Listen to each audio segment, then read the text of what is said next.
Yeah, you really did a number to this place. Yeah, again, bullet holes. I have a feeling that you might have just gone a little crazy, and there might not have been as many bullet holes as you're saying. And welcome back. I'm still holding this bucket. So where is this bullet hole? I'm still holding this gun. Oh. In those two bits of glass. So this one. Oh, I see them. Yeah, I see that. Yeah. Now, I wonder if we both need to use the gun then. Yeah, it doesn't seem to have fixed it for me. Did it fix it for you? Yeah, they fixed it in the glass for me, and this has now fixed these bullet holes for me as well. Really? So maybe we both need to fix the bullet holes, to be sure. Let's see if I clean this off. Do I? Oh no, it looks fixed. One of them look fixed. There's still another hole here. There's one up there, yeah. Okay, maybe it does work if I just maybe it just takes some time for it to update on my side. Maybe.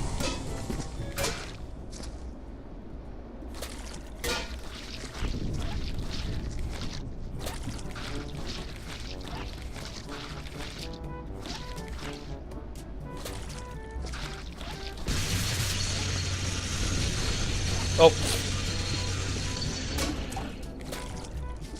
Well, I quite like this bit. You like that, do you? Oh man. That's this one there.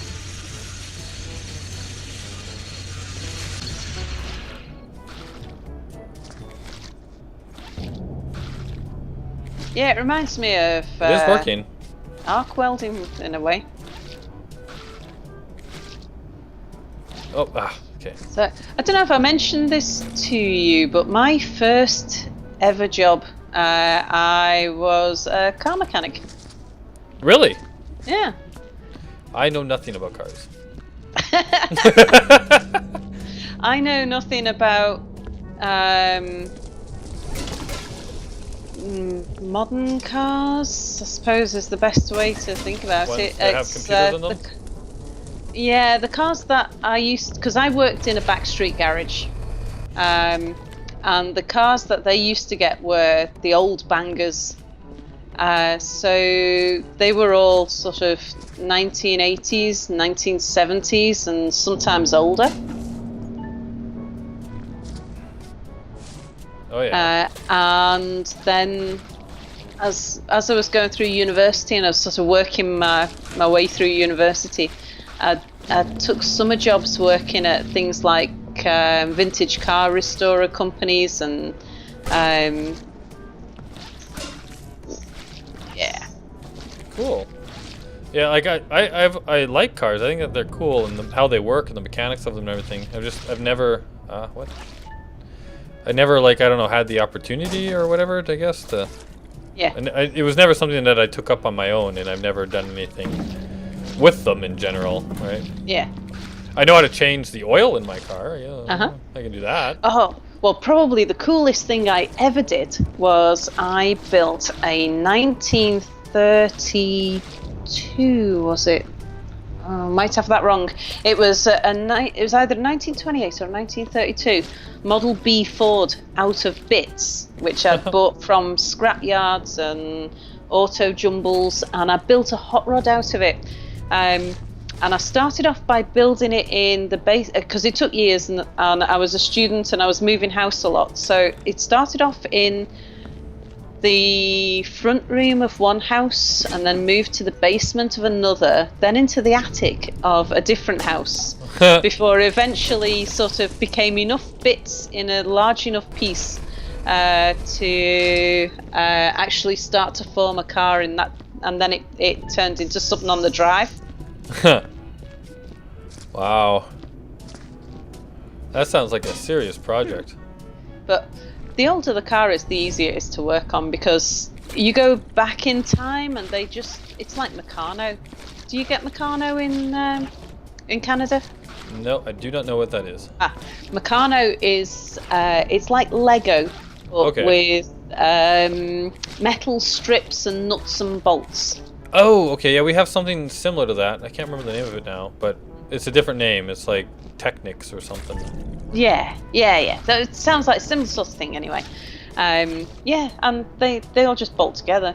So apart from the fact that you're buying bits which are all very old and need restoring themselves, some of the techniques to restore sort of reclaimed parts are quite delicate. But yeah, I used to enjoy doing that sort of thing.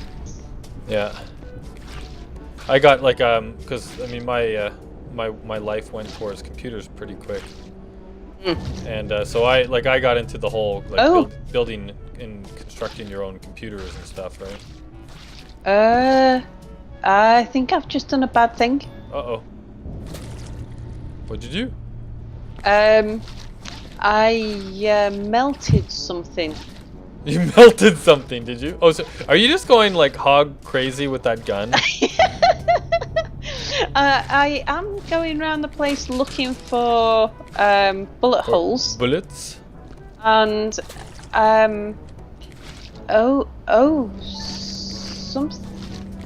something. Sounds wonderful. Well, my vision seems to have gone a bit funny as well. What? All right. This sounds like I need to come and laugh at you. Oh, sorry. I mean, come and help. Have I? My vision might have cleared up a little bit now, but it all sort of went a bit strange and foggy. What did you do? Did you do this? What is this? Yes. I don't know. Is that something? Did that melt off of something? I think it was one of those. I'm just gonna throw them out, and then we get rid of the evidence. Yeah. There, see, we'll just pick that up, and we'll just kind of throw it in here. Yeah. Nothing happened. Oops. Oh, you throw away the gun. I'm done with this. I was just gonna move these things, whatever they are, out their way before, because I think they were. Yeah. Make sure there's nothing behind them. Well, I think it was one of these that exploded as I was. Oh, it melted them. Yeah, and it kind of turned into that strange thing, and then I wasn't sure whether it released some gas or something. I said it all went kind of a bit funny and foggy and hazy. You had a bad time, did you? I think so. Oh, I got over it. That's good. It was a temporary bad time. Yeah, it would appear to be. Are there any more bullet holes over here? Ooh, okay. I have seen some still back here in the room that we were in. There's some on the floor now that I've cleaned it all up.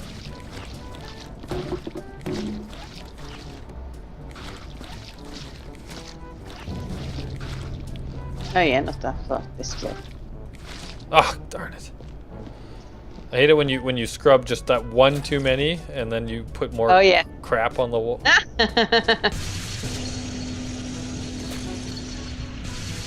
Oh, well, these are both yucky. Oh, there's quite a lot actually. And it makes it all dirty in there too, doesn't it? Like we have to clean it again. You gotta love it when the tool that you use to fix makes you more work. Mm-hmm. Indeed. But you can't even see the bullet holes until you clean it, so it's like they purposely did this to make it more work for us. So there's some bullet holes on the floor. Oh yes, so there is. Well, yeah, we had no clue about that gun the last time. I remember I picked it up and I shot it a little bit. Yeah, you shot it at me at one point. I mean, in all sort of, in a friendly way. Yeah, I shot you in a friendly way.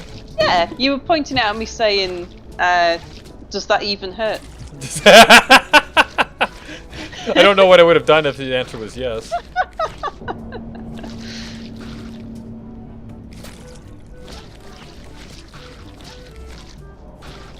So I guess the gun we should keep. Yeah, we should definitely put that in our thing. Yeah. Whoa! So bullet hole. Yeah. Well, they. I have to stop and look. Oh, there's still a spider leg over here. Still what? Sorry. Like a spider leg piece. Ah. Oh, and I got. Where did that go? Right here.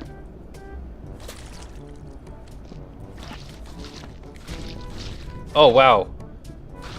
Everything is black over here. Yeah. You're making so much work. There's quite a few bullet holes, I'm afraid. Oh, careful. Oh, what's this? It's like a generator or something. You can jump on it. Oh, no, it's done. Man, they sure make this a lot of work to just like walking back and forth. Here's my bucket.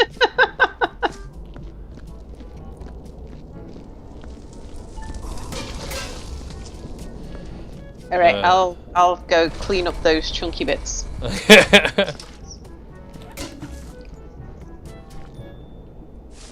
At least it looks like we've got a lamp this time that even you couldn't break. You want to bet?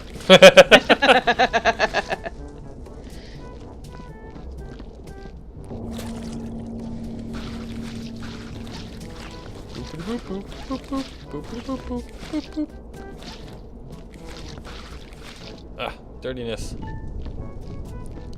Yeah. But I think this area, although it's still a bit mucky, it's kind of feeling like it's getting under control now. Yeah. Don't you think? Well, now that we know we have to gun it all up too, so like once that's done and we start cleaning that off, then it's probably going to be pretty close to done. Yeah. Have you noticed that this is a lantern vending machine? No. Yeah. If you hover over the screen, it says vend lantern. Oh, really? It certainly does. Huh. Oh, so this data log. Did you notice there's a data log on the floor? Yeah, I just kept hitting it around with my mop. Your job is to read. Yeah. So identification is Dr. Pescador, marine biologist. The date is the 8th of the 12th, 2184. And it's 1942 Geo Standard Time or something. So given the state of things down here, we won't be going home for Science-mas again. Dr. Reck believes the creature we picked up on our scans could be the mother of our specimens. We may poke fun at him for his name, but the good doctor might be onto something. Any day now we're going to see that massive thing through the window. I'm not content to wait. I'm taking one of the UEVs. Gonna see what I can see in the sea. If I don't make it, tell my husband. Tell him I went to look for a better one. Oh God. I think she let him in. Go. Oh, you might be right. Yeah. Looking for glory. Yeah, absolutely. Oh, there is a note over here in this far corner too that you can read if you want. I'm not sure. I think I'll burn the data log. I don't think there's you don't have to, but I don't think there's a problem with it. So No. yeah, where did you see the note? Over here around the corner, I think. Okay. Yeah, right there. There's a note.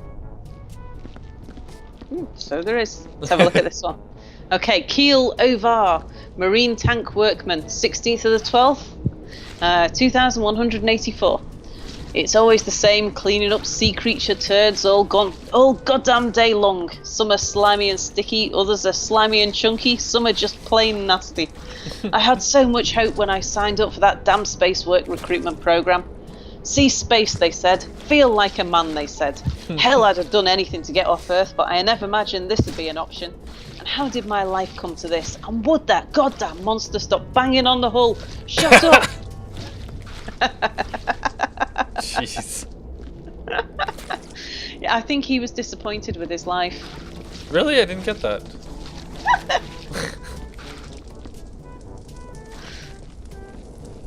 You really did a number to this place.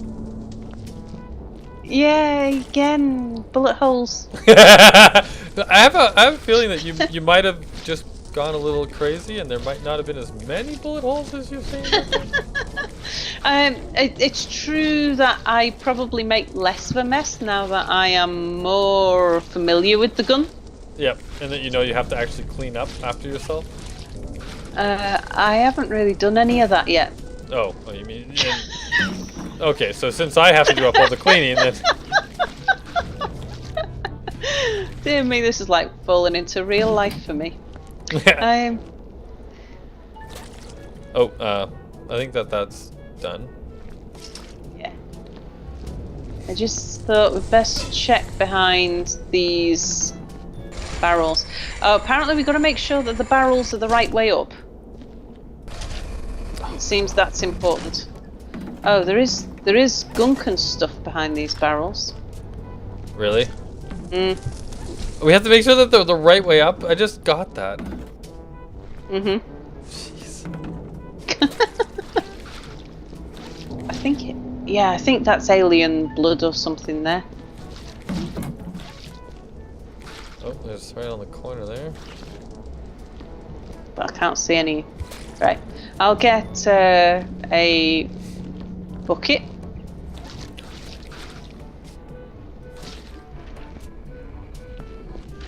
So it must be your turn to tell a story. Oh, is it mine? Okay. Yeah. Story time. Now I hate it when you're on the spot and you can't think of a thing. Like you got stories, but I can't. Like it's like, oh crap. Now I gotta tell a story. Oh no! Ah, I totally did the wrong thing there. All right, let me think. Did I tell you about when I went to Australia and ran into a cassowary? No. No. Okay. No. Tell me about that. All right. So I was taking a trip to Australia, and I ended up in Queensland and rented a car to go all the way up the coastline of Queensland, and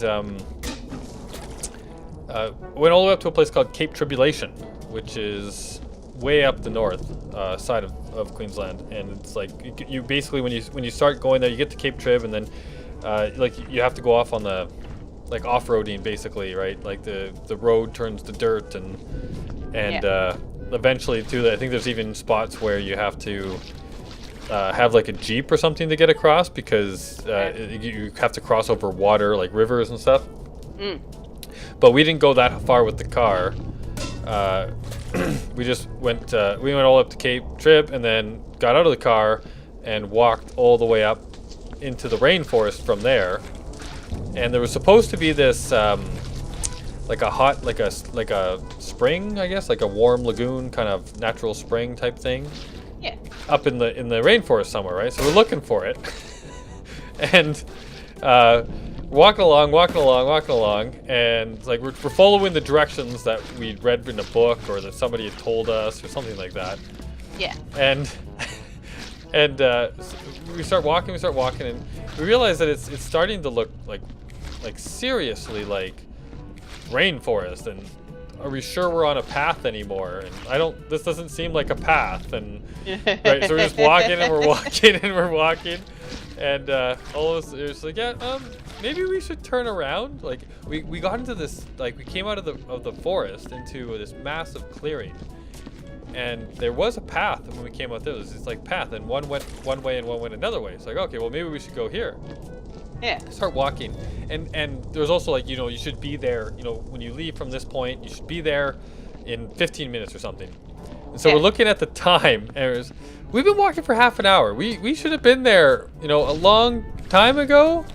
I think we should turn around. So, because we're in the middle of Australian rainforest, it's like there's definitely nasty things out here, right? Yeah. And being like deep in the rainforest seems like a bad idea. So we decided to turn around. And before we went on this walk, we passed this massive sign. And the Australians do not mince lightly with their words. Like, they tell you how it is. Right? There's no ands, ifs, or buts about what if something's going to kill you or not, right? Yeah. So we passed this massive sign, and the sign was like about warning cassowaries, and there's all these rules. Like, okay, well, if you run into a cassowary, then you should make eye contact. Don't look away, right? It's a dominance thing, right? If you look away, then they might charge you. And so you have to make eye contact, and you don't look away. And you should put a large object in front of you to make you look bigger, if you can, right?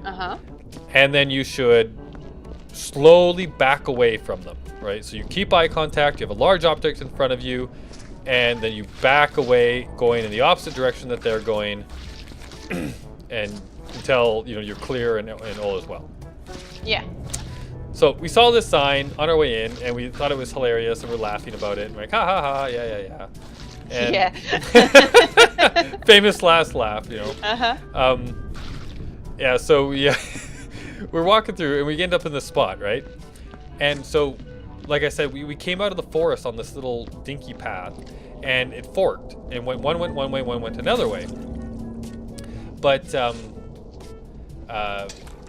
when we started walking down that path for a little bit, and then we realized that we should turn around. So we turn around to go back, and there's 2 cassowaries on the opposing path, walking the same way back to the entrance that we were going to. Like, when we turned back, like, we were merging basically together to the same point, right?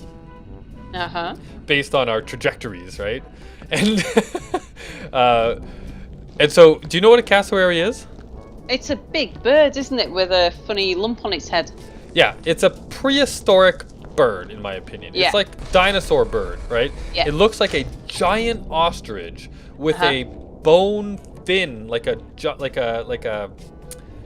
shark fin coming out of its head, and it's got like razor sharp, almost raptor-esque, like claws on its feet, right?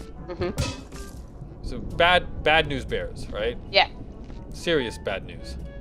And so anyhow, so 2 of these things, not one, 2 of them are walking together down the path. And so like, I was there with my girlfriend at the time, and we were walking along, and we see them and we freeze, right? It's like, oh crap, those are cassowaries.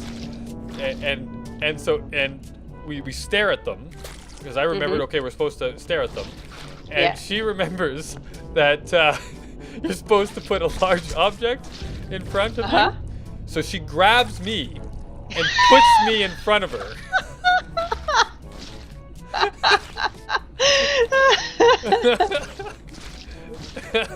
And I'm carrying a backpack, not a big one, just a little day pack, right? So I take my backpack off and I put that in front of me. Yeah. And so we're just staring at them. It's like, okay, now we're supposed to back away, but if we back away, we'll be going back deeper into the rainforest. Oh. Right? Like, the only way out is past the stinking thing. Yeah. And and so it's like, okay, well, we're gonna slowly walk towards the path, and we're hoping, of all hopes, that it'll just turn around or stop going that direction or turn off or whatever, right? Yeah. So we're getting closer, and we're getting closer, and we're getting closer, and we're getting closer. And it's like, oh shit, it's not turning. It's not turning. And we got to, like, it got to the point where we're like, okay, we're just gonna stop. We're not gonna back up. We're gonna stare at it. And we're gonna stop, right? Yeah. So we stop, and it keeps walking. It keeps walking, and the 2 of them are just glaring at us, like locked vision, right? And they get closer, and they start walking towards us. We're like, oh my god! So it was like, okay, so now we're thinking, okay, maybe we should back up. Yeah. They were about maybe 3 meters away from us at the closest. Wow. Yeah, and so we're like, oh crap! And at this point, we're like, I don't even know if we want to back up. Like, sudden movements at this point seemed like a bad idea. Yeah. So we just stood there staring at them. And then they stopped, and they do that whole thing that birds do, where they like raise their head up and they look at you and they cock it to the side, and terrifying, absolutely terrifying. So then they turn off, and then they turn off and they walk a different direction, and we just stand there staring at them until they finally are kind of out of sight, and then we like book it out of there. Like, oh my god, we're out of here. And so we go back the way we came, and on our way back we actually found this stinking spring, and when we get back there's like a whole bunch of people in it, and they're laughing and giggling and talking, and like, oh, where were you guys when we couldn't find the damn thing? Because if we heard you, Yeah. you know, we would have gone towards the sound of people, right? Thinking, hey, that's the way to go. Yeah, but it was completely empty when we went in. It's like, oh man. So we were terrified, right? It's like, oh. So yeah, there's my run-in with a cassowary. Wow. And or 2 cassowaries. And we are done for time too, so Wow. there we Well, go. we shall see you next time, people, for That's right. various stories and things. That's right. See you next time. Bye for now. Bye-bye.